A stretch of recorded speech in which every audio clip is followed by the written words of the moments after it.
You need to go out there and cut a check. I don't even care if it's on a piece of paper and you draw a fake check. Write yourself a check for $10,000, for $100,000, for $1 million. Instead of feeling like a fraud, have a check in your wallet that's worth over $1 million and see how that makes you feel and think every single day. And if you can't play pretend like that, I need you just to bear with me here and understand what the philosophy of this is. We are winners. We are not going to lose. We are going to push through whatever it takes to find success. And there's a reason few and far between find success in real estate. And I think it's mostly mindset and it's discipline.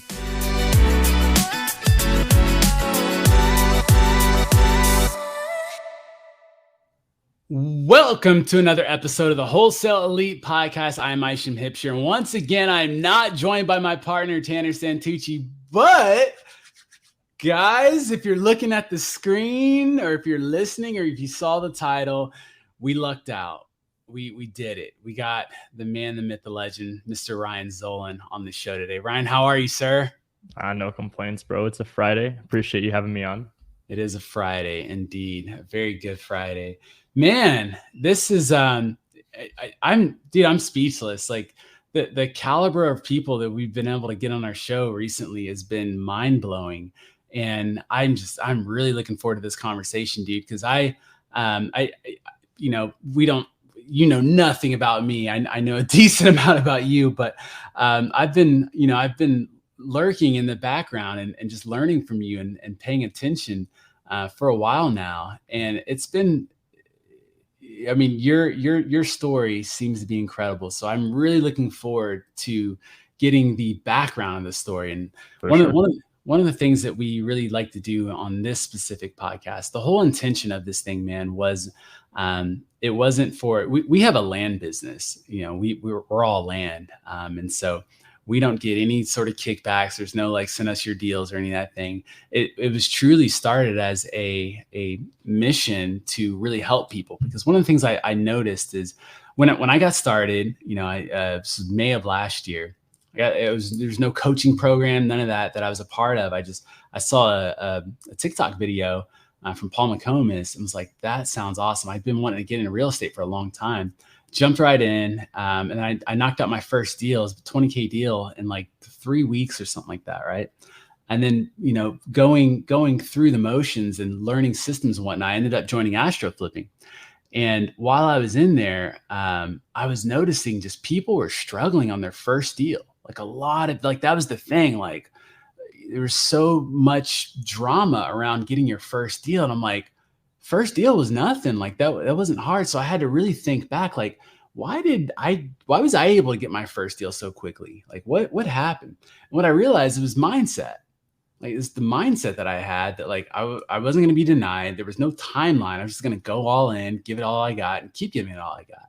And so the one I wanted to help people, I started getting on calls with people and whatnot. I wanted to really help people to see what they can do to help their mindset.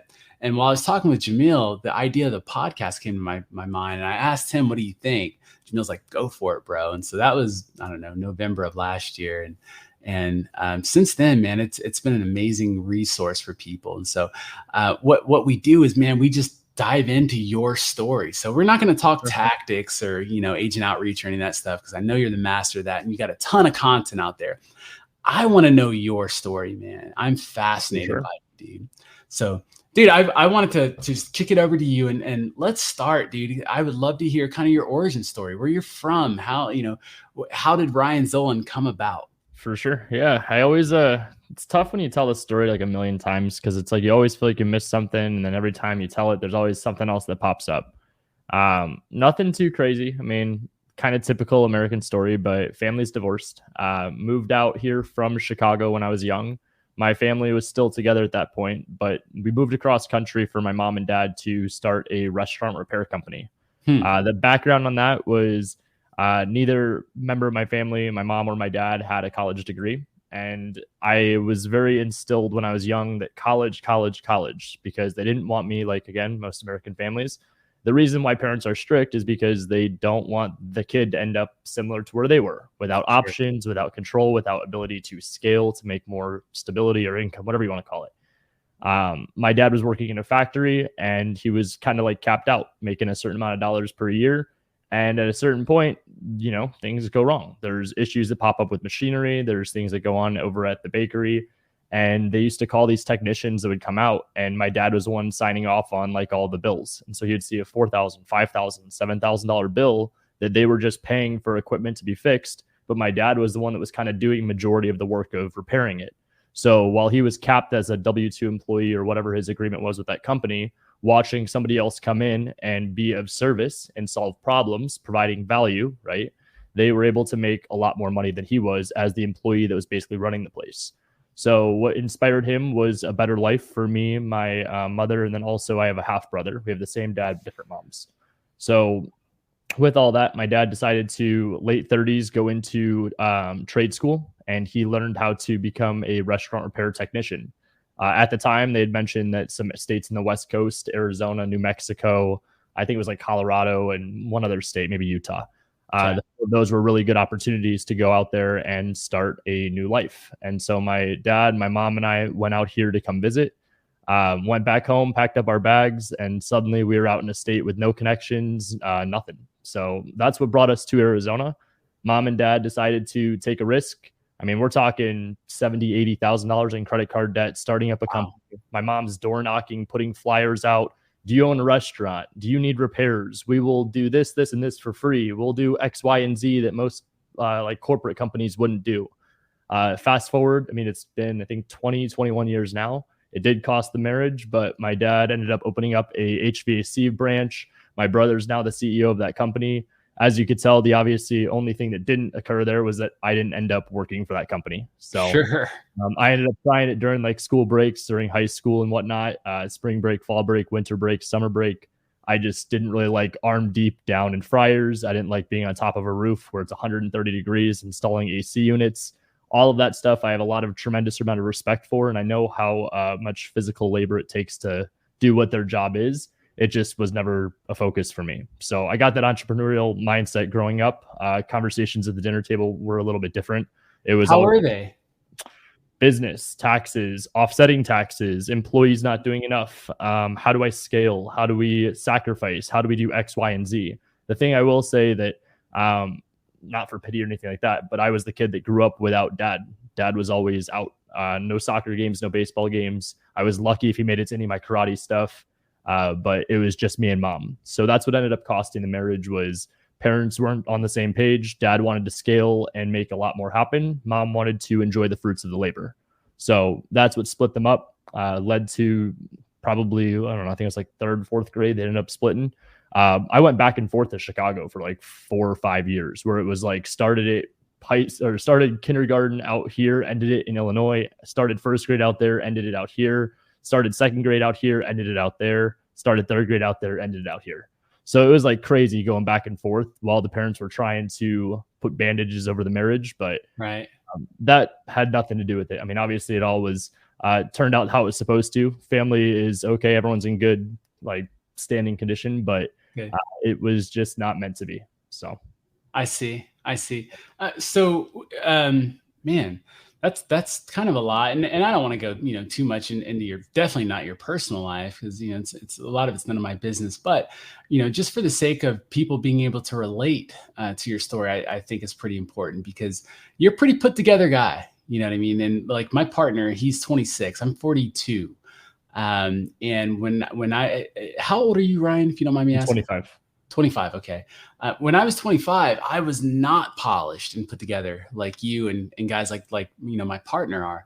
And so I'm fascinated understanding, that upbringing that led to that mindset to just keep going. So let me ask you this, one of the things that, just one of the traits I should say that are, just in every entrepreneur is just this theme of consistency. Right. Just the ability to keep doing the same thing over and over again after all the joy is gone and whatnot. You just keep at it. Yep. Would you say you learned that from your parents? It's weird. I had a mix because for my father, a lot of the drive and passion was money. He was fueled by finding success in money, and then money leading to other opportunities. I saw the good, the bad, the ugly with that. But then on my mom's side, I saw life. I saw, let's go and enjoy the moments. Let's be very present. Let's understand what we're feeling and thinking and why we're feeling and thinking that way and what we can do about it.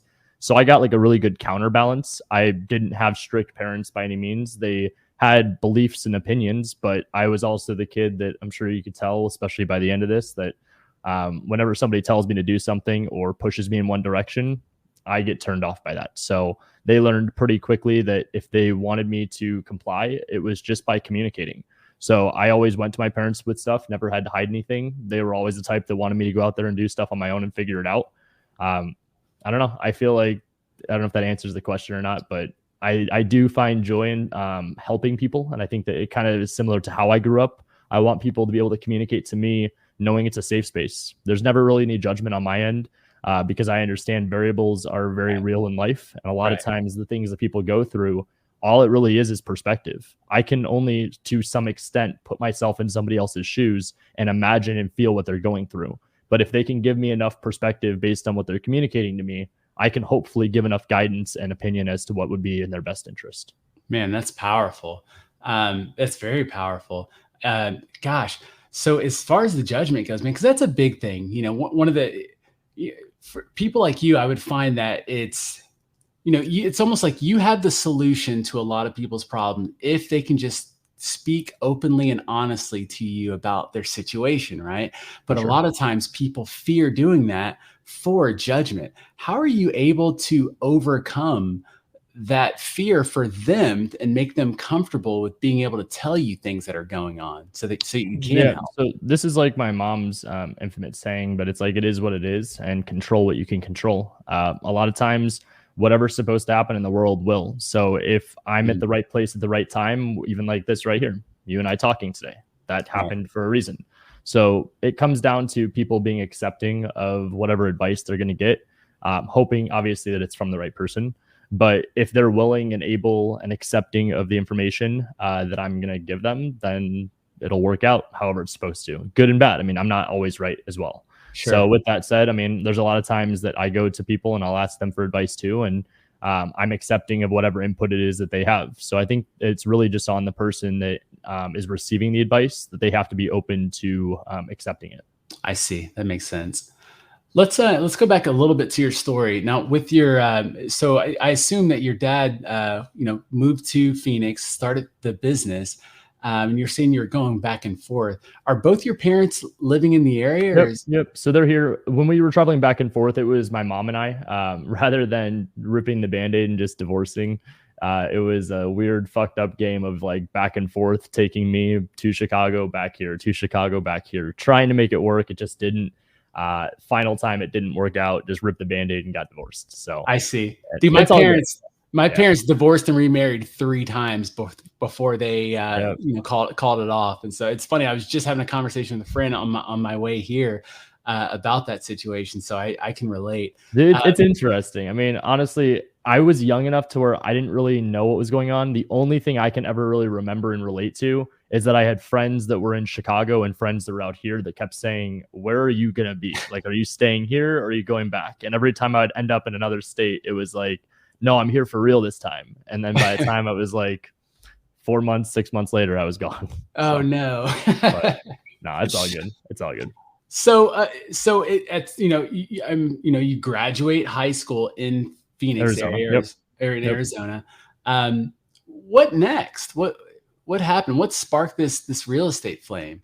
It was weird. I mentioned this, and like I mentioned earlier, I mean, I say this story so many times, and it's like, there was one time I said it and I was like, holy cow, I actually remembered my senior year. My brother and father were investing in some real estate. It wasn't really anything that like I was a part of or helping with, but it was very evident that I wasn't going to go and work for their company. The physical labor side of me was not there. But also we didn't have a plan. So they were kind of just throwing a bunch of different things at me, seeing what would stick. They knew that I liked to wear a suit and tie. I was in like one of these business clubs in high school where I was out there doing a bunch of like role play scenarios and sales stuff. I was pretty decent at it, but school was definitely not my forte. Right. So when I graduated, barely, I had options to pick, and there was only few and far between with not going to college, with one of them being real estate. because I was at some seminar. It was at the time, I didn't even realize who it was, but it was Robert Kiyosaki's Rich Dad, Poor Dad seminar. One of those Nice. where they give you a bunch of information. They give you like the tip of the icing. And then it's like, boom, if you want more information, go to the back of the room, drop 50K and you'll get all the keys. So with that, obviously didn't have the money, but that was my first exposure. I just remember that I liked it enough to where I was asking questions. It was actually my dad and brother that invested for me and one of my buddies to go to like a 2-day event. Full transparency, I slept through like that whole event. I was in the back of the room, just like in high school, and I in one ear, out the other. Nothing stuck to it at all. The only thing I remember hearing was that people were making a lot of money and you didn't need to have a college degree to do it. So that's kind of what was the only intro to real estate I had. It was being a part of like these 2 little webinar things or in-person events that didn't really like resonate at all to me. Sure. But because I didn't have many options to pick from, real estate was something I figured I would try. The other reason behind it was I was always not really like analytical because I wasn't that smart, but it was just common sense to me. Do I want to go spend 40K on a degree to hopefully make 40K? Maybe even spending more than 40K to make less than 40K? That's realistic. Or do I go into an option like real estate school where it's $1,000, $1,500? I could walk out of there with a licensing, whatever you want to call it. And I was qualified to help people buy and sell. So my thought process was that it was cheap, it was easy. And on top of that, they told me I could get it done in 9 days. There was like a 9-day crash course. So I enrolled for the 9-day crash course. 2 days in, my brain was fried. And I was like, there's no way I'm doing this in 9 days. Slowed it down a little bit, kind of took it at my own pace. Got it done in about a month and a half, passed the tests, and then I was officially licensed in, I think it was August, September-ish of 2016. So what do you think the difference was? If you were sleeping in the back of this 2-day seminar, yet you were pushing through this course that you seemingly didn't want to be at, what was the difference between the two? Sink or swim. What was my alternative? I was very like realistic. I had a good amount of like awareness for being 18 and my options were slim. The alternative is that I could go work for my father's company. My brother would be my boss and I would never be able to take over the throne of his position of CEO. Or I could go and work another job and hopefully work my way up the totem pole. And by the time it's all said and done, maybe be at 6 figures. I had no expectation of making 6 figures in real estate, full transparency. I was like, maybe one day when I first started, I used to literally have a dream I'd get a deal in my first 10 years. One deal first 10 years. Dumbest thought process in the entire world. Interesting. But at 18, I mean, I was just like, let's figure it out. And I did not do well in the school. So I had to slow it down. I failed the school test twice. I failed the state and the national test. It was 2 separate tests at the time, like 6 or 7 times. So it was not an easy route to go. I had to pay for tutors. I had, shouldn't say it on a recorded thing, but I don't really care at this point. But I had teachers at the school that were literally giving me test answers because of how dumb I was with all the classes.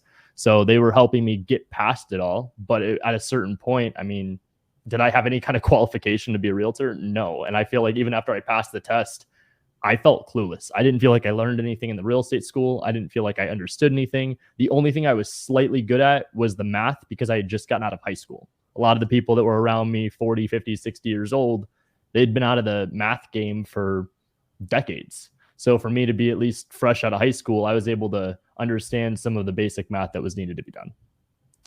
At this point, who was it that believed in you?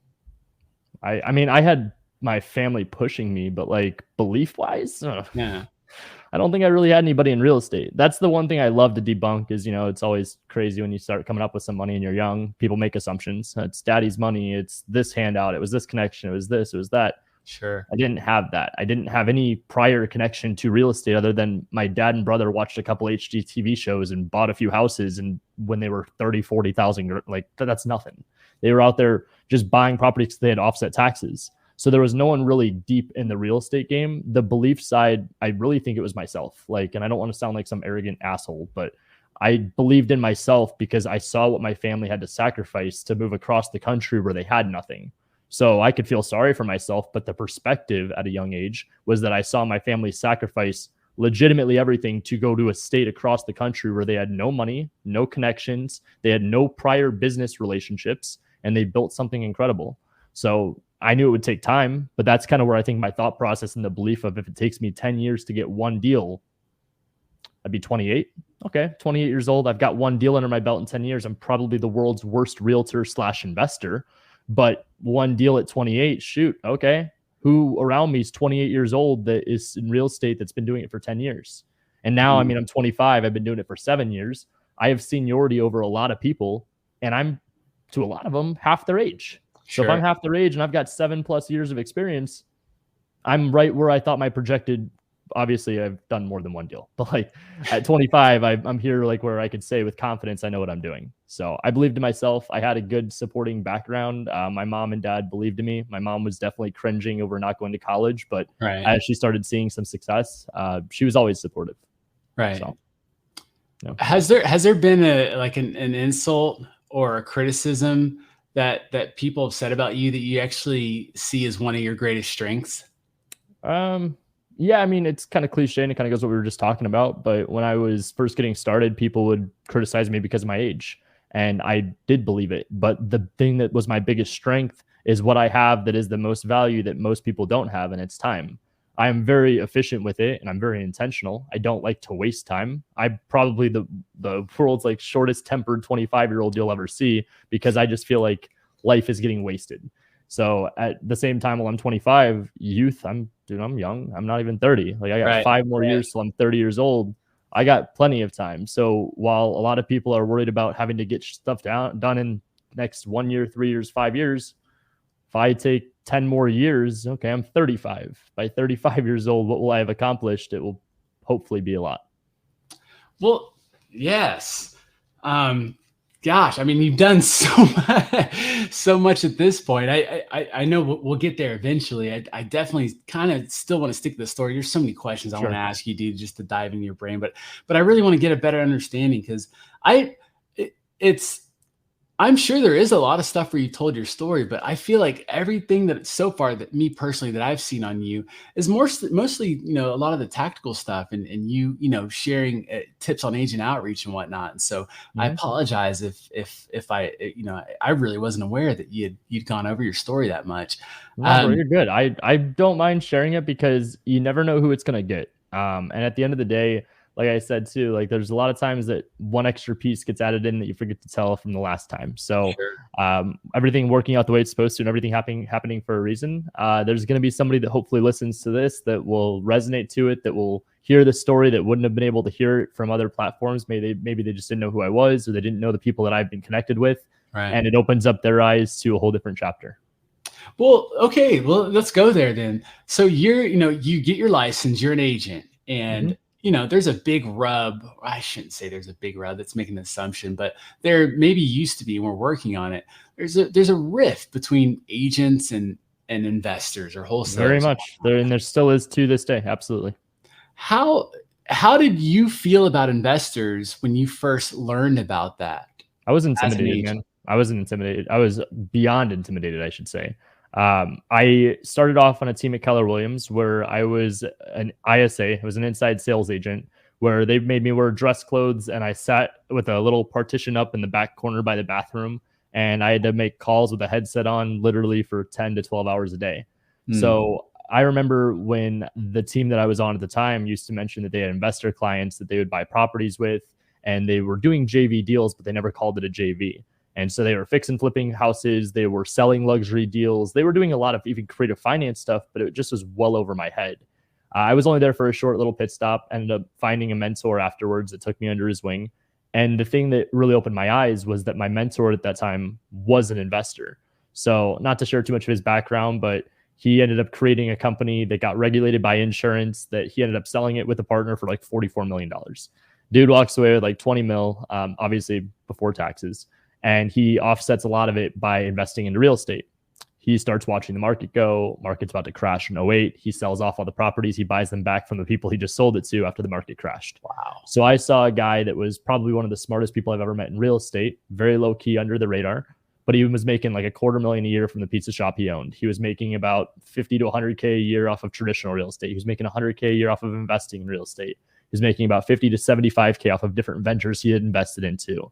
So I was like doing the math in my head, and I was like, man, this guy's not just an investor in real estate. He's an investor in business.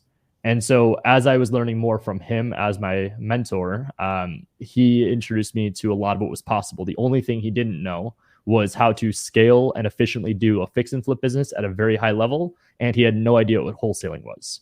So the biggest thing that he knew as value was he knew how to go in there and renovate a property a little bit, but he was keeping it as a rental. So he knew how to buy and hold properties and create a portfolio as opposed to going in and doing quick, high active income, cash flowing things. I see. So working with this guy kind of opened your eyes over time to the investment space and made you, I guess, feel a little bit more comfortable. He was my backbone. I wasn't doing any paperwork. While I was young and intimidated because of my age, I was playing the part with him. It was a mentor-mentee relationship, but I used to dress up in like the dress clothes that I was forced to wear at the old company. It's what I was used to. And I didn't mind doing it, like I said, in high school. But I used to show up and I was wearing like a fake wedding ring at 18, 19 years old. So they would be like, oh yeah, this guy is like 27, 28. No one would assume he's an 18-year-old kid. But also too, I had a shield and my shield was Jeff Dorston. So that was my mentor. We'd walk into these appointments and Jeff was like, oh yeah, Ryan's my social media guy. I'm a licensed real estate agent. I'm getting 50% of the deal. I didn't care what people called me. So my very first lesson was no ego. I didn't give a shit what my title was. We used to call me new business development on my business card that had Jeff Dorston's name all over it. Great. I didn't care at all because I was learning. So I was actually doing way more than I should have done at 18, 19 years old, where we were doing business broker transactions and commercial deals. So I was the 18, 19-year-old that was selling actual like light industrial commercial buildings. I was selling existing businesses, nail salons, pizza shops, sub shops, a recording company, sold a $9.5 million car wash, sold a $3.5 million existing horse ranch that does a bunch of equestrian type events. So I was doing all these things at 18, 19 years old. I didn't care what my title was. I was just excited to be a part of something and learning what all of real estate had to entail. So my goodness, dude, what was life like then? I can imagine. I mean, you're going into this thing not really haphazardly, but just like, what else am I going to do? But you go into this with a good work ethic, I'm assuming, or else this guy probably wouldn't have taken you under your wing, right? Yep. And then next thing you know, like you're just being blasted into the atmosphere with all this craziness. Is it overwhelming? Was it exciting? Absolutely. Oh, it was very overwhelming. I left the team that I was on to go and work with him as a mentor-mentee thing. And I was like, I'm never going to have a team. I'm never going to have a partner. I'm never going to like be at a small boutique brokerage. I left to Keller Williams to go to a brokerage that had 100 people to work with a mentor that ended up becoming my business partner. And then you could guess it, the next year we launched a team. So again, no ego. After a year of trial and error, him and I just kind of messing around, we were the number 3 team at the brokerage. We weren't number 1, it's fine, whatever. But number 3 team as an 18, 19-year-old kid that had no idea what he was doing. The cool thing was that I provided value before asking. So at this time, I finally started reading some books, didn't really know personal development, but like learned strategy behind some things. And Gary Vee had launched his book, Jab, Jab, Jab, Right Hook. And I was like, all right, well, the right hook is that I go in and say, we're going to be business partners. We're going to be 50-50. We're going to do this, this, and this. Dude, I didn't have the credibility. He was my mentor. I had to prove my value to him. So our arrangement when we first started was that anything I brought to the table would be 50-50. Anything he brought to the table, that's his deal. Because of what I got screwed over with the team that I was on when I first started, walked away with just like a few $100 after a couple deals. I didn't really care. I just wanted to learn, but I wanted to be compensated fairly. So for Jeff and I to have an agreement where anything he did on his own, I didn't get a piece of, it didn't cost him anything by helping me. It costed time. But if I brought opportunity, my value that I was bringing to him was dollars that he wouldn't have had if it wasn't for me. So I was basically putting all the effort in for real estate for us to go and find more business. And I was sitting on the phones, not 10 to 12 hours a day, but 6 to 8 hours a day. I was making cold calls. That was a break from what I was used to at Keller Williams. And I was basically feeling like I was working half-assed, but I was still the first person in and last person out every day. So we ended up launching a team. I was 19 at the point. We ended up growing very quickly. We had like 23, 24 agents that were working for us. Then I just realized at a quick point, traditional real estate wasn't it. The reason most of us do this business is because we either like the HGTV shows or we feel like this is true freedom and flexibility. Right. Reality check for me at 19. You don't have freedom and flexibility as a realtor. People like to view homes when they're free. And most people that are working in their job or whatever during free time is nights and weekends, the occasional lunch break. But nights and weekends, majority, it's Friday. It's not Friday. It's Monday. Like you're getting ready to go to work for your open houses, for your showings, and get stuff done while you can, because that's when people are available. So I got introduced to one of my buddies, Templeton Walker, who's out here. He's a very big wholesaler local in the Valley. And he asked me to go to breakfast one day. And this is when I had that big team. I was doing all this stuff. He did the original agent outreach method, but he actually was like wine and dining me. He brought me out to breakfast, started telling me everything he was doing. And the way that Temp is just such a wholehearted human that he was explaining to me what wholesale was. And I was like, bro, like, waste of time. Like, I got it all figured out. Traditional real estate, clearly this is what it is. I have a business partner that taught me everything. We're now the number one team at the brokerage. I'm 19 years old. I'm on track for probably about $130,000, $150,000 this year. I got it figured out. He mentioned he made $400,000 a year on the side wholesaling, and it broke my brain. Because when I heard on the side, obviously it starts to make you think like, I'm working 60 hours a week, busting my ass to go make six figures. Right. What do you mean on the side? I ended up bringing that right back to my business partner, brought it to the brokerage. The brokerage told me, you can't wholesale. There's no money in wholesaling. You can't fix and flip and make an investment company. And then my business partner wasn't willing to jump ship. So this was one of the toughest decisions I had to make early on. But at 19 years old, I stepped away from my partner that taught me everything in real estate. I fired all of my agents except for one. And I left the brokerage that I was the face of, the rising star, and the number one team at, to go and explore what wholesale was. So this was 2018. All because of a conversation with Temp where he made 400 on the side. I believed in him. And I don't know if it was just he's a really good sales guy or what, but I like to say it's a testament to his character. As much as I want to say, go me, I've got good ability to pick people. I do think that is definitely the case. And I'm sure we'll get into that in a little bit, talking about the people that I've been surrounded with. But it was him. I mean, I believed in him. I've been pitched now at this age. I mean, it's probably like multiple times a week where people are throwing stupid stuff over my way that I'm just like, this is a waste of time. Sure. With him, it was genuine. It was like he cared. If he was going to breakfast with me to pitch me on agent outreach, his whole spiel started off with send me your deals. Why? I'm 19, 20 years old, whatever it was. I'm young. I'm relatable. Him and I are like the bros or whatever. I met him when I was at Keller Williams. He had one of those glass offices, short shorts, polos, snapbacks, and he was sitting there putting golf with ESPN on. Meanwhile, I had to walk past his office every day to go down the corner by the bathroom in my dress clothes to put on my headset and mind my business for 12 hours and make calls while he's messing around in the short shorts putting golf in his office. So I already had that like big brother feeling of that's who I want to be when I'm older. That when he was telling me about what he was doing, it started off as a pitch, but then it opened up to true value that he was providing to me for absolutely no reason. So it was just a true testament as to who he was as a person. He believed in me and saw something in me that I don't even know if I necessarily saw in myself yet. I felt like kind of a fraud even by being a traditional agent because my business partner was doing all my paperwork. Right. Now, fast forward, I'll say it was smart delegation, having a TC and having him do all that to CYA. But with that said, I mean, all I was doing was leading and managing people that were twice my age. So what I believed in was an opportunity. It was a belief in what the concept of wholesaling could be. And then it was very quickly, I realized the reason the brokerage didn't let me do it is because they didn't get a piece of it. The reason my partner didn't want to go do it was because he's making $400,000 a year. If he leaves the brokerage that's feeding him commercial opportunities, that's feeding him a bunch of free listings and referrals, I mean, he crushes it inside a small boutique brokerage where he has no other competition and he's known as the commercial guy. Right. So why would he separate that? Sure. So for me to take that leap of faith, I share it just whenever I tell stories like this because I think it's important for people to know there's usually a crossroad where you have to make some hard decisions. And I mentioned this at our last mastermind. I don't believe in pros and cons. I believe in opportunity versus risk. The opportunity was for me to go out there and make, maybe I'm not Templeton. Maybe it's not 400,000 on the side. But if I can make six figures a year by wholesaling, I would be much happier working less. This is Gen Z in me. I'd be much happier making more money by doing less if it meant that I had more time and flexibility with my schedule and I wasn't under somebody else's like control. Right. I didn't want to be thumbed down on me. This is what I had to do every single day. So I just believed in it. I took that opportunity. The risk was that I stayed where I was, but I was content. I would be content doing 60 plus hours a week of work. I would be with a partner, which isn't bad. He obviously helped me out, but half of what I make in net number goes to him.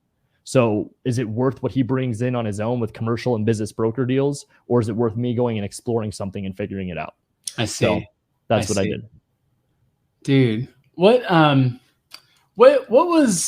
a recent thing that you can think of that you did that was out of your comfort zone? That's a really good question. Recent thing I've done out of my comfort zone.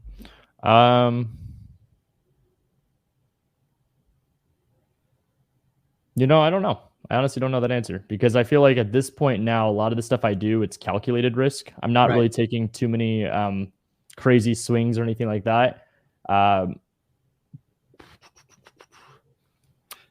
would say probably 2 years ago. And that's about how like recent I could think of something that was out of my comfort zone. Okay. I always jumped around offices. After I left that partnership and the brokerage, I went to EXP Realty. EXP is a big MLM brokerage. It was a shiny object at the moment.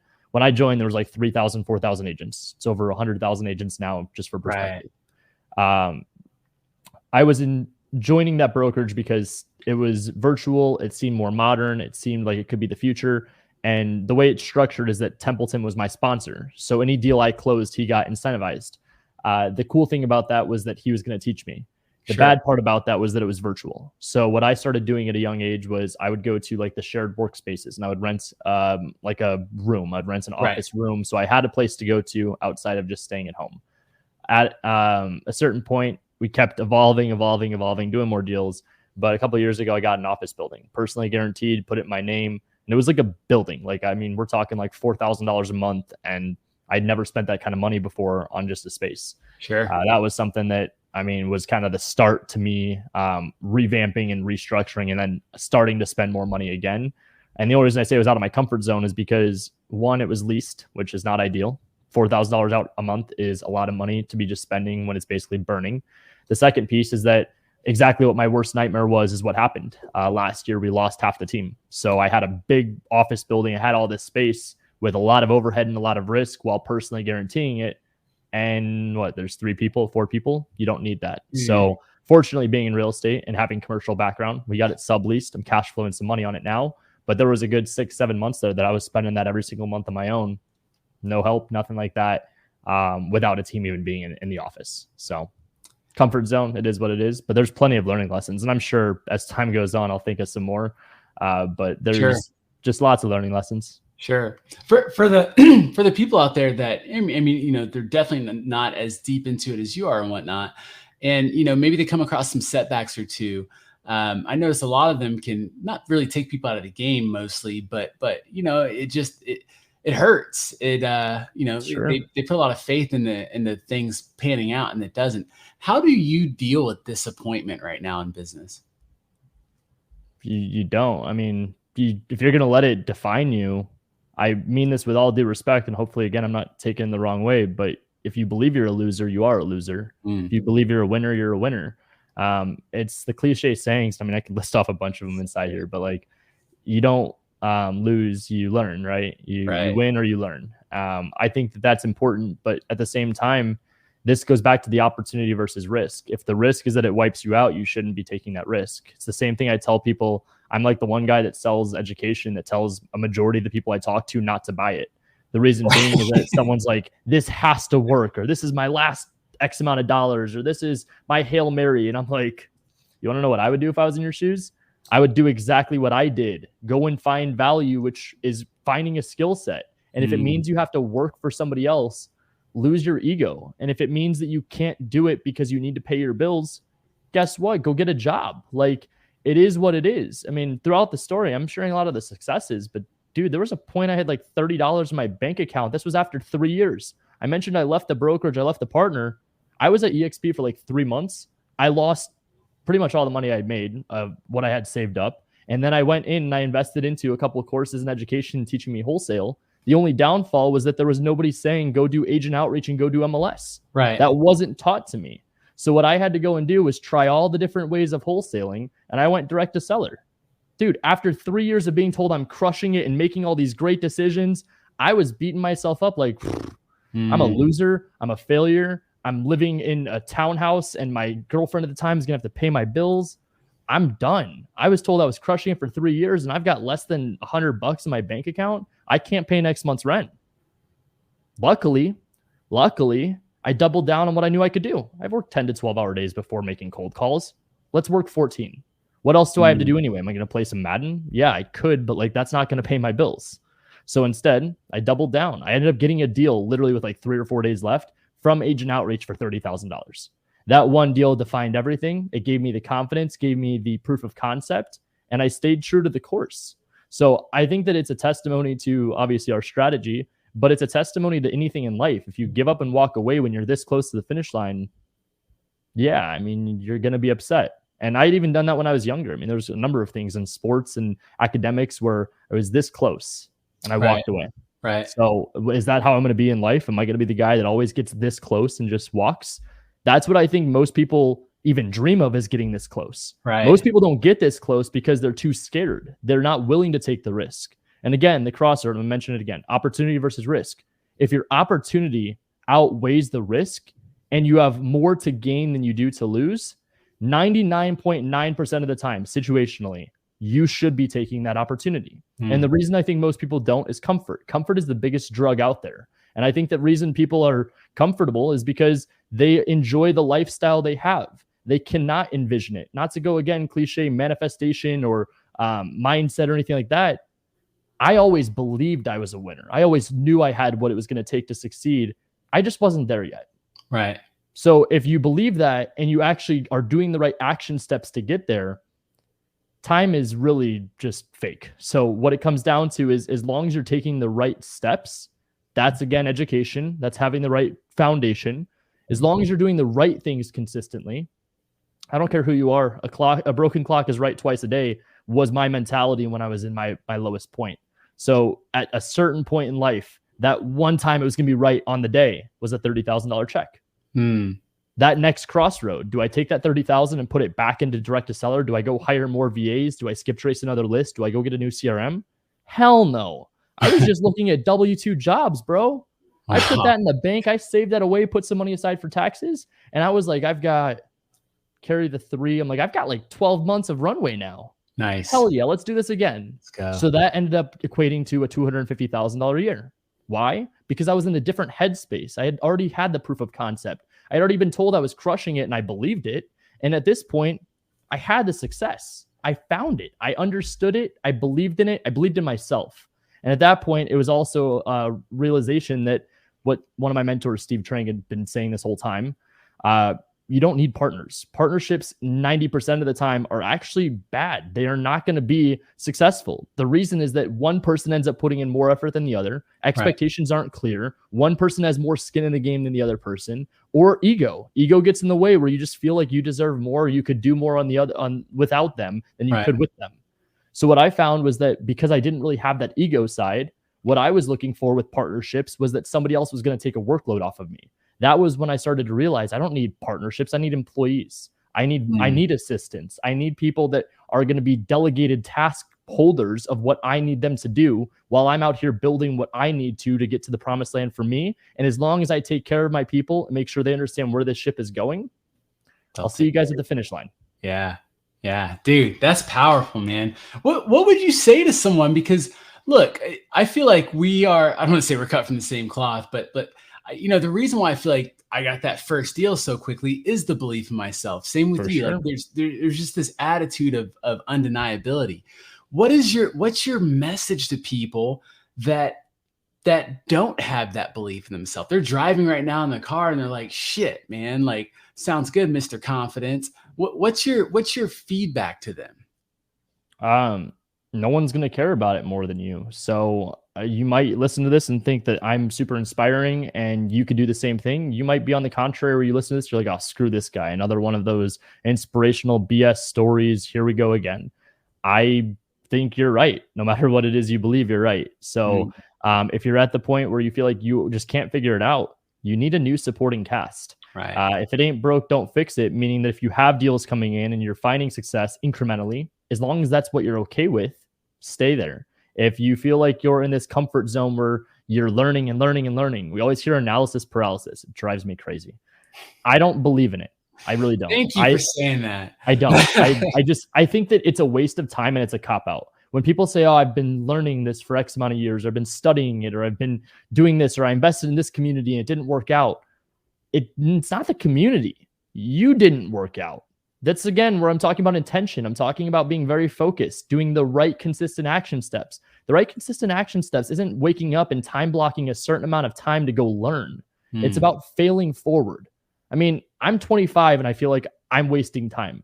So if I'm 40 years old, 50 years old, possibly even have a family, you want to talk about wasting time?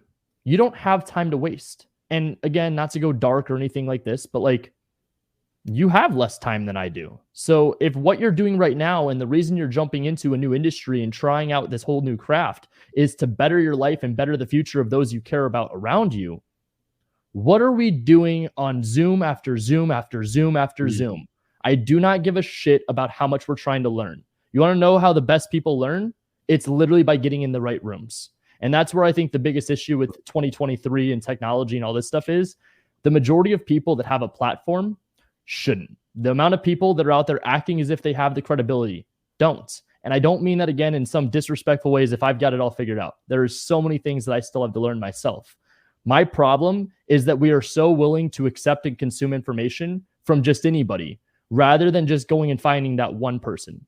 So one of the biggest lessons I've learned in my short 7 years of real estate and 25 years of life is that you have to be in the right rooms with the people that actually are doing what it is you're trying to accomplish. Does that mean that I need to wake up and say, I want to be Ryan Zolin? Absolutely not. You need to wake up and say, you know, I really like how Ryan has blank. I want to replicate that. There's some things in my life you might absolutely hate and you would never want to be a part of, and I understand. So this is where life is a buffet. Take the good, leave the bad. There's a lot of rooms I've been in where there are some amazing people, some amazing business people, some of the shittiest human beings I've ever met in my entire life. There are sometimes I've met some of the shittiest human beings in my entire life, and they are amazing at business as well, like where they have the most structure, they're most organized, they have the ability to scale and visualize things in just a way I can't even explain. Am I going to go replicate their shitty lifestyle? No. Am I going to go try to take a piece and just a slight piece of what they've done in business and hopefully be similar? Absolutely. So I think that's the part where, again, shout out to Templeton, but one of his infamous phrases is rip off and duplicate, R&D. If you can rip off and duplicate a variation of somebody else's lifestyle that you're trying to be like, why do we watch shows? Why do we consume social media? Why do we even pay for education? To try to be like whoever it is that is teaching it or in that position that we are looking up to. So as long as you can take it with a grain of salt and not look at that person as if they are your messiah or whatever it is that you believe in, I get it, dude. I am all in agreement 100%. They might be a cool person, but you just don't realize how many of them behind the scenes are actually not what you want to be. So that's where it's important to be in the right rooms, have the right supporting cast, and figure out, most importantly, if I were to try to be somewhere in the next 6 months, 12 months, 18 months, 2 years, 3 years, however long it is, who is it?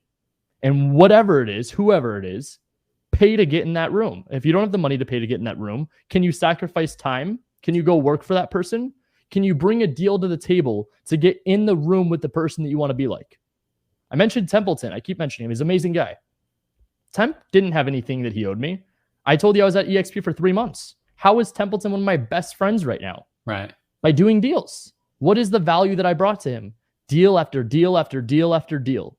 At a certain point, you start calling. You want to know who steps away from the dinner table? It's the one that you make freaking hundreds of thousands of dollars. They're like, hey, you know what? I love you, honey. Give me 1 second. Right. What's up? Or they're at the dinner table. They don't answer the call. They send a text. I'll call you back in 10 with the fam. Cool. That's called open communication and transparency because they see value in what I have to offer. I'm not going in saying, hey, you want to go get lunch? Can I pick your brain? No, that doesn't work. So I don't know. I think that for people that are in that position, just find the right supporting cast. I mean, we literally have a Discord community right now that has free coaching calls every single day, Monday through Friday for 2-3 hours a day, where they are literally sitting there as a community. No one's getting paid to do this. And they're all cold calling agents together and submitting offers for free. Why wouldn't people be a part of that? You can go spend 10 grand, elsewhere 15 grand. Like you can do all that stuff, but there's literally options out there that are free. People just don't want to help themselves. Oh, it's so good. We'll definitely get some info to that Discord shortly. I'm going to ask this one more question that it's Sure. kind of still on this topic, but I'm curious to know what your answer is. Do you think people fear or mostly fear failure or success? Success all day. Hmm. All day. It's not even close. I mean, the fear of failure is the fear of the unknown. The fear of success is the fear of what's even possible. Hmm. I believe that, and I always try to give kudos where it's deserved, but Russ is by far one of my favorite rappers. Love him. He's independent. He was in an interview and he was talking about the best and worst advice he's ever been given. And the worst advice was to be realistic. The best advice was, what if it turns out better than you imagined? So Oh, why wouldn't good. you go and take those risks? Opportunity versus risk. Fourth time I'm literally bringing it up. I hope it resonates with people. And if you haven't caught on now, this is important. Opportunity is always, always, always on the table. So if you can have the belief, and I do believe this is the case, there is no statistic that proves it, but you have at least one life-changing opportunity that is presented once a week. Once a week. 4 times a month. You want to have a negative belief mindset? Fine. Okay, let's play your pessimism. You have one life-changing opportunity that crosses your table every single month, and you don't know what to do with it. That's the problem. That's where people have more fear of what is truly possible in the world and success than they do in all the ways possible of failure. Because if people could see through the future, whatever, we had that magic lens, crystal ball, whatever you want to call it, and you could see in 5 years 2 different outcomes. Option 1, you end up failing. Option 2, you end up succeeding. And you knew which path it led to get to both options.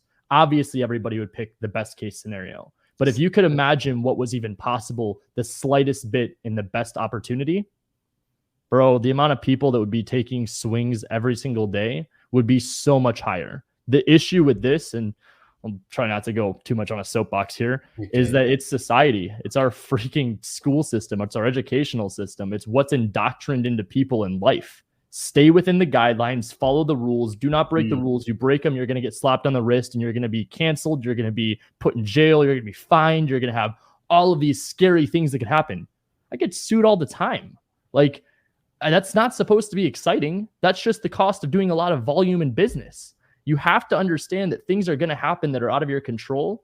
Again, controlling what you can control is a huge part of it, but it is what it is. Just ride the waves, good and bad, but having that right supporting cast around you. I'm undefeated in lawsuits. Like, nice. I have the right supporting cast around me, from a very good attorney to having also very good mentors that when things pop up, I make a phone call. Hey, what's up, Steve? This just happened, blah, blah, blah, blah, blah. You know, the other day I called Steve asking about Section 8, and he went on to asking me if Amber, my girlfriend, was the one I'm going to marry. And I'm like, bro, what? Like that's how deep I get into these conversations with my mentors and my supporting cast, is that he told me I was asking the wrong questions. He legitimately told me, and I think it's in the other room, there's a book called Rigging the Game. He's like, stop worrying about what's the next best thing and start worrying about just playing your own game like you already do. This is a marathon, not a sprint. And if you were to try to compare yourself to wherever somebody else is, it's apples to oranges. It's not even comparable. So what you're trying to ask me is the wrong question. Call me back when you figure out what the right question is. Done. Got it. Tip my cap to you, and I appreciate you. That's the difference in success versus failure. Clearly, you have some incredible people in your life, dude. And gosh, I mean, that's, I don't want to talk about me at all, but that was definitely one of the defining things in my life, in my real estate career, when I don't want to say when things started to take off, because I've only been doing this for a year, but when we really started getting trajectories, when we started looking around and noticing who we're talking with and who we're networking with, and the way they're challenging us, the way that just their presence. It's a different game.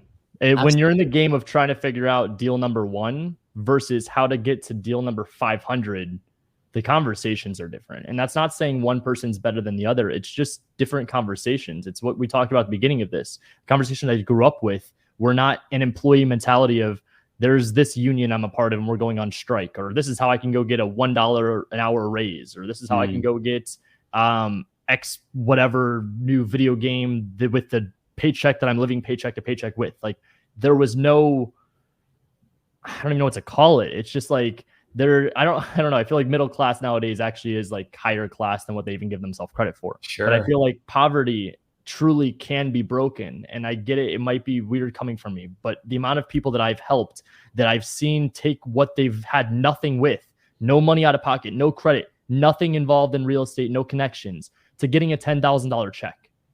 It's usually the biggest check they've ever received in their entire life. Anybody, myself included. I mean, I remember getting a $5,000 check and being like, holy cow, let's go do this like twice a month. Right. Like, you see that, it breaks your brain. It makes you start to think differently. You start to think bigger. And so that's what I think the biggest difference is that people that are worried about deal number one, you're thinking like this. Right. When you start thinking about like, okay, well, when I get that deal, what does it look like? Not talking about spending, but what am I going to feel? There's a guy on my team now, and he was actually one of our students in our Diamond program, messaged me, and he was telling me about like one of the calls he had with a member in our community. They were talking about all the struggles they were having. And he was like, you need to go out there and cut a check. I don't even care if it's on a piece of paper and you draw a fake check. Write yourself a check for $10,000, for $100,000, for $1 million. Instead of feeling like a fraud, have a check in your wallet that's worth over $1 million and see how that makes you feel and think every single day. And if you can't play pretend like that, I need you just to bear with me here and understand what the philosophy of this is. We are winners. We are not going to lose. We are going to push through whatever it takes to find success. And there's a reason few and far between find success in real estate. And I think it's mostly mindset and it's discipline. Most people do have freedom and flexibility with their schedule. They just don't know what to do with it. That's where if you have the right consistent action steps to take and the right supporting cast around you, success is inevitable, because you will lose your seat at the table when you're around people that are winners, because they don't hang out with losers. For sure. For sure. Dude, you're obviously you're super put together. You've got a long road ahead of you, Lord willing.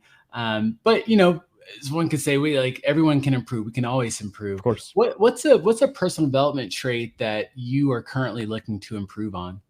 I'm working really heavy on, Brent actually taught this to me, Brent Daniels. He had mentioned there is no such thing as like work-life balance. It's like a harmony, and there's seasons. There's a lot of times where you have to ride the waves, good and bad. There's things in real estate that are cyclical, again, out of our control. There's times relationships might be tough. They might be great. The ebbs and flows. What I'm really focusing on now, I think I'm very intentional anyway, but I would like to disconnect a little bit. I've done well in real estate, thankfully. And through all the lessons I've learned, the biggest sacrifice that I feel like I've gone through so far, and again, thankfully I'm young, I haven't really had those experiences. There's been a lot of times where, I didn't go to college. I didn't really get to experience that party life or anything like that. I've gone trying to do the clubs and stuff recently, and it's, sad. You go around, you see the people that are out there living for the weekends. But what I really have missed out on is, I think, more friendships. It's more experiences in life. It's more opportunities to go and travel and do things like that. So what I'm really trying to focus in on now is not going and splurging and traveling the world for 6 months abroad, but like, let's go out and put aside 2 weeks to go out there. Like I did I was gone for the last couple of weeks. I went to New York and Boston with a couple of my buddies from high school. We went to a bunch of baseball games. So I was able to disconnect. First time in a few years where I was not doing anything real estate at all. People were calling me with questions. I said, figure it out. So I'm trying to do a little bit more of that.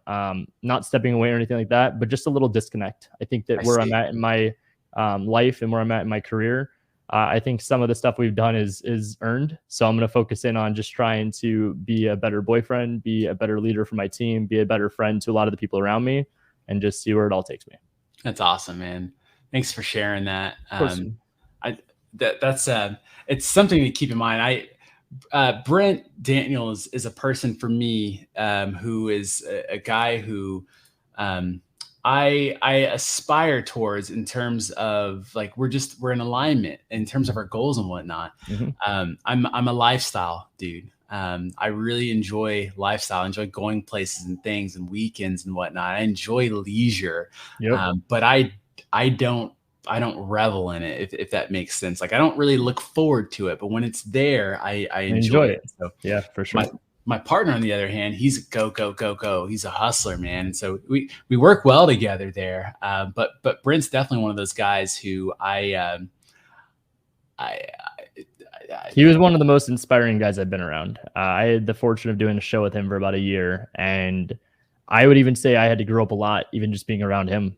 Being around a guy at that caliber and the experiences and perspective that he has, there's so much more that I still could have learned from him that whenever I get the chance to talk to him now, I just try to shut up as much as I can.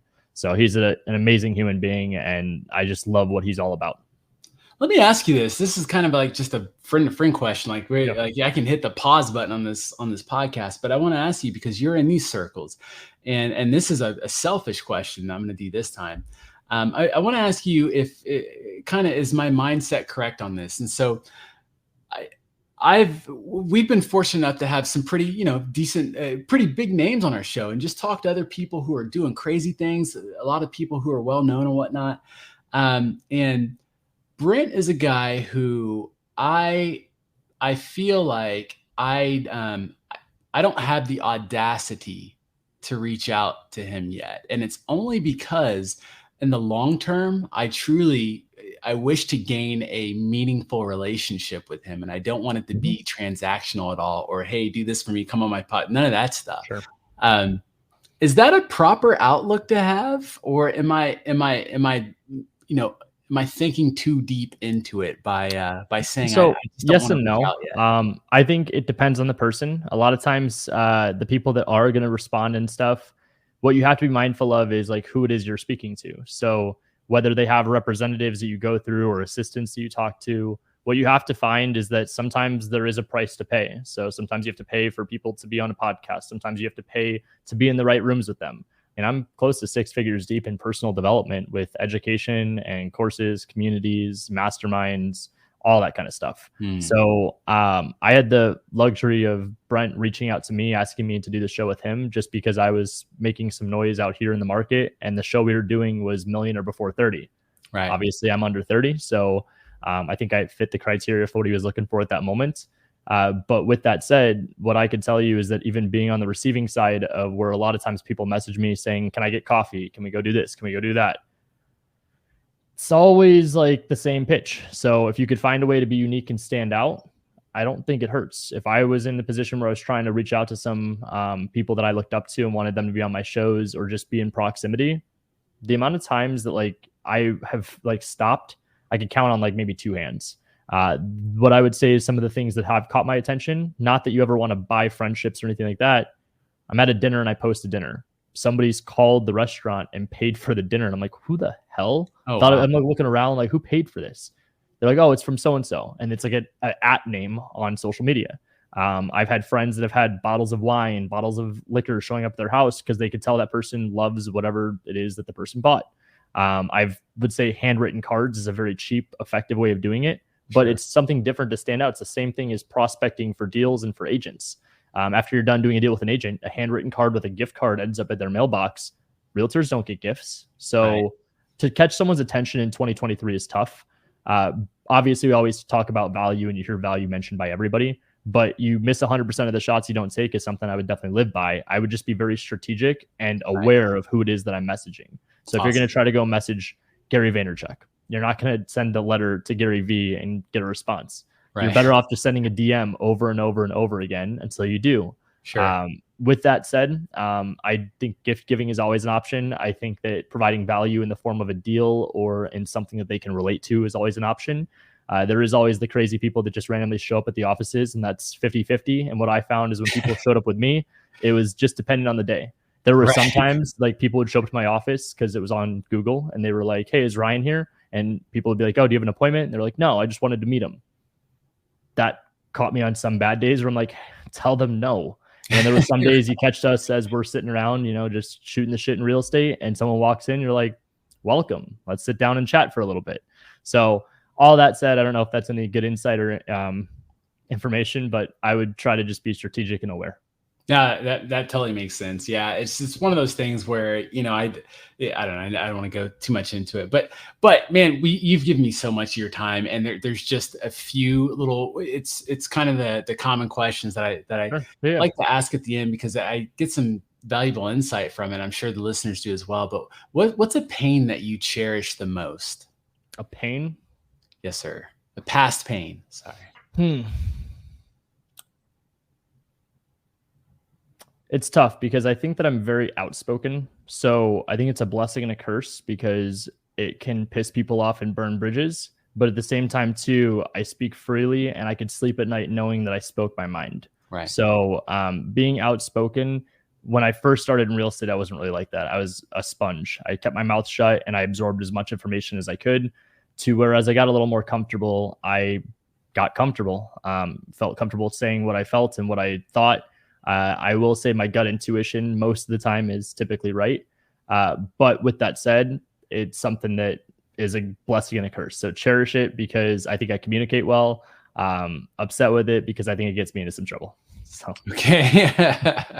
Well, so who's a person in your life that you haven't yet, but you'd like to thank? You know, it's tough because I feel like I'm very appreciative of everyone I talk to, and I always make sure that they, at least what I think, I feel like I want them to hear it. But I would say as of recent, the main person I need to thank is just my girlfriend. Like, that's awesome. She started this with me when we were, it's 2019, I think it was. She had just gotten out of high school and we were in that same business club. I was just older than she was, and I'd been in real estate for some years. That when she came and joined the team, there was no like prior connection or relationship with us. So she kind of got fed to the wolves the same way I did in real estate, where I left her in an office for 6, 7, 8 hours a day. And I said, call my old leads, have fun. And literally to this day, like 3 years later, she's still working old leads. Wow. But no, I thank her so much for everything, man. Like she's my rock. She's my backbone of my business. True yin and yang. I'm the outspoken extrovert that will go out there and manage the sales and the business and acquiring things. And she loves the organization, the systems and processes, the integration side. So we're very, very polar opposites, but I couldn't do what I do right now without her. So that's perfect. What's her name? Her name is Amber. Shout out Amber. Amber. Yeah. That's awesome. Incredible. Man, yeah, it's good that you found a person like that this very early on, man. She found me, man. I was young and dumb, and I still am, but like she gave me a reason to kind of slow things down a little bit and look at it from a different lens. We don't really have any plans or future vision right now as for kids, but lifestyle and being able to enjoy. I don't think it's all that often that you find people at our age that we go to bed at like 8:30. You know, like we're going out to dinner here. It's 3:00. I mean, we're going out to dinner at 4:45 for dinner reservations. So like, that's our lifestyle. We like the get in, get out, go to bed kind of vibe. But then we just get a lot done. We love to spend time together. Her office is in the house too. So we both obviously work remote, but we're basically together 24/7. So it's a really good duo.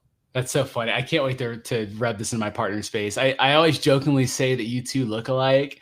Because to me, you do. Yes, you very much so look alike. It's probably just the skinniness, I guess. Well, he's got a fairly new relationship as well, and she's amazing. She owns her own legal practice, and Beautiful. She's an incredible person. And they wake up every morning early and go for walks, and they go to bed at like 8:39. They do old people stuff. I'm like, what? Yeah, I mean, that's my vibe. I always found that like nothing good happens after like 11 p.m. But no, we're good. Everything's all good. We keep very low key and just kind of ride the waves. And then I just do what I do in real estate. Awesome, brother. Selfishly, I want to ask, if you could recommend one person to come on this show, who would it be and why? Templeton Walker. Hey, let's go, Templeton Walker. I can make the introduction for you. He's an amazing guy. His story and the way he just articulates things is just, it's different. It's special. Incredible. Ryan, thank you so much for your time, man. I mean, this is literally one of my favorite interviews. So it's been a long time coming, and good things come to those who wait. And sometimes it's worth waiting and being persistent, right? So thank you so much. I appreciate it, bro. Absolutely. Guys, I want to say, like I always end these things with, I want to see you in that seat. I want to interview you. Please do whatever you can. Hang in there. Fight for your dreams. Go out there and crush it. Make it happen. And we'll see you on the next episode of the Wholesale Elite. Till then, peace. What up, Elite fan? That's a wrap for today's episode. But look, if you got value out of the show today, do us a huge favor and give us a review or give us a like or subscribe. Do all the things to help us get the word out there. And look, we want to see you on the next show. So get out there and crush it. Make it happen. Stay tuned for the next episode. Peace.